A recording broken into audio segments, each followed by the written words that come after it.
Rester freelance ou community manager, aujourd'hui, ça limite votre potentiel.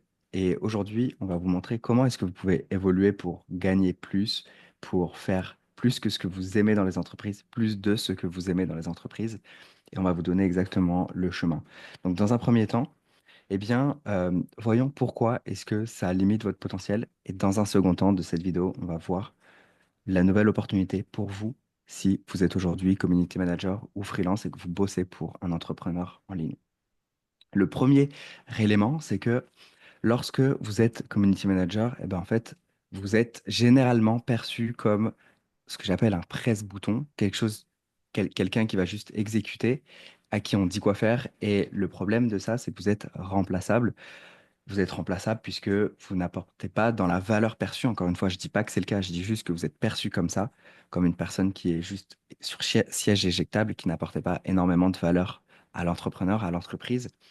Et le problème, c'est que bah, en étant perçu de cette manière-là, vous allez devoir en fait vous battre constamment pour chercher des nouveaux clients puisque vous n'êtes jamais en sécurité financière à cause de cette chose-là. Et en fait, du coup, vous êtes coincé dans un cycle qui est hyper stressant. Et également, vous êtes coincé ça mène à être coincé dans vos revenus, puisque plus vous apportez en perception de valeur qui est remplaçable, et moins vous allez être payé cher pour cette valeur. Donc, le problème, c'est que d'une, vous n'êtes pas payé beaucoup, remplaçable, éjectable. Et ça, c'est le plus gros problème des community managers freelance qui bossent pour des entrepreneurs en ligne. Le, deux- le deuxième point, le deuxième problème, et pourquoi effectuer cette transition que je vais vous expliquer juste après, c'est que généralement, quand on est community manager, eh bien, on a une charge mentale qui est quand même assez extrême euh, par rapport à tous les clients que l'on doit gérer. Et au final, on est en train de, de gérer plein de comptes en même temps, plein d'idées en même temps, d'avoir plein d'interactions avec plein d'entrepreneurs. Et ça ne laisse pas de temps libre, en fait, pour faire du vrai bon travail pour chaque personne. Et il y a un niveau d'étranglement, en fait, un goulot d'étranglement qui se fait au niveau de votre charge mentale, ce qui fait que vous ne pouvez pas vous concentrer sur comment j'augmente mes propres revenus, comment moi, en tant que community manager, genre, je fais augmenter mes revenus, ce qui fait qu'au final, on peut être plafonné à juste 2, 3, 4, à la rigueur 5 000 € par mois si on se débrouille bien, mais le chemin pour gagner plus est quand même pas évident et demande de jongler entre plein de responsabilités à cause de ça. Et la troisième raison pour laquelle en fait rester community manager, ça vous limite, eh bien, c'est parce que vu que vous êtes remplaçable, vu que de perception, vous n'apportez pas énormément de valeur, eh bien, vous êtes également peu reconnu pour vos compétences. Et du coup, vous êtes victime d'un manque de reconnaissance qui fait que euh, vous n'allez pas accéder à des postes de plus en plus élevés si vous restez dans cette posture, puisque être perçu comme un simple prestataire, c'est pas la même chose qu'être perçu comme un partenaire clé dans une entreprise. Et,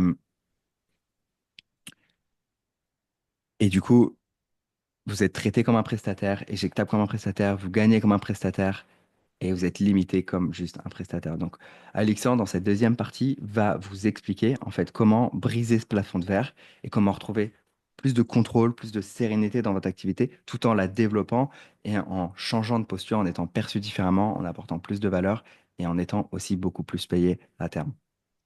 En réalité, il y a une opportunité qui se cache derrière, c'est d'aller chercher un autre poste, une autre posture, comme tu disais, Xerus, dans lequel je viens remplir de nouvelles missions qui peuvent en plus se mélanger avec celles que j'ai avant. C'est-à-dire que l'idée, c'est pas forcément d'arrêter toutes les missions du community manager, mais de pouvoir les cumuler avec un autre rôle, un autre niveau, une autre hiérarchie dans l'entreprise qui va me permettre de régler les problèmes du coup qui me limitent et que Xerus nous a présenté avant. Et pour ça, cette opportunité, c'est de devenir un bras droit stratégique pour l'entrepreneur pour qui vous travaillez, parce que quand, euh, quand je suis enfermé du coup dans ce rôle de prestataire, comme le disait Xerus, on va nous appeler seulement pour une mission et on va moins nous considérer. À partir du moment où j'arrive à devenir le bras droit de l'entrepreneur, à devenir un vrai associé de son entreprise, ben, je vais rentrer un peu dans la confidence, je vais rentrer dans les projets, je vais pouvoir donner mon avis aussi sur d'autres plans de l'entreprise, ce qui fait que j'augmente ma valeur perçue. Je peux être rémunéré du coup beaucoup mieux. Je viens augmenter la quantité de mes missions pour cet entrepreneur, ce qui fait que euh, je suis mieux payé, mais surtout, il a besoin de moi pendant longtemps et pas uniquement sur certaines missions de temps en temps. Et donc, du coup, ça va me permettre d'avoir des revenus stables, d'avoir entre 1000 et 3000 euros par client, ce qui fait que j'ai pas besoin d'avoir 5, 10, 15, 20 clients pour vivre. J'ai besoin juste d'une poignée de clients avec lesquels je vais pouvoir créer une collaboration sur le long terme. Comme j'apporte de la valeur sur d'autres niveaux, les compétences que j'ai en tant que community manager peuvent être réutilisées aussi à d'autres endroits de l'entreprise, ce qui fait que le jour où il y a moins besoin de mettre l'accent sur le travail de CM, eh ben, je peux aussi continuer à travailler pour cet entrepreneur à d'autres endroits. Donc, ça me permet vraiment cette stabilité et cette sérénité. Ça me permet d'aller plus loin dans les projets aussi. J'ai moins l'impression de faire la même chose ou de tourner en rond. Et surtout, j'ai beaucoup plus de reconnaissance dans mon rôle clé au sein de l'entreprise. Et du coup, je profite d'une part de succès, alors que très souvent, quand je suis juste prestataire, bah, on va me demander une mission, je vais la faire, et puis s'il y a des résultats, je vais rarement je vais rarement avoir de reconnaissance pour les résultats que j'ai. Ça arrive, mais moins que si je fais partie du projet et que je suis le bras droit, l'associé qui aide l'entrepreneur à se développer. Et selon nous, c'est vraiment la bonne carte à jouer. C'est vraiment le pôle sur lequel ça vaut le coup d'investir du temps et de l'énergie parce que ça va non pas t'empêcher de continuer ce que tu aimes dans le community management, mais de pouvoir l'exporter et faire ce que tu aimes à plein d'autres endroits et avoir tous les bénéfices qu'on vient de voir ensemble. Xérus, comment on fait si on a envie de développer ses compétences là-dessus? C'est quoi l'étape d'après? Bien, si on veut passer d'un rôle de freelance community manager à un rôle plus stratégique, plus bras droit, même opérationnel, mais plus global en fait, dans l'entreprise, eh bien, tout ce que vous avez à faire, c'est de cliquer sur le premier lien dans la description, puisqu'on a créé une formation gratuite qui va vous expliquer en détail comment effectuer cette transition. Donc, si ça vous intéresse, cliquez sur le premier lien en description, inscrivez-vous à cette formation gratuite, et puis ensuite, bah, appliquez les étapes qu'on vous donne dans cette formation.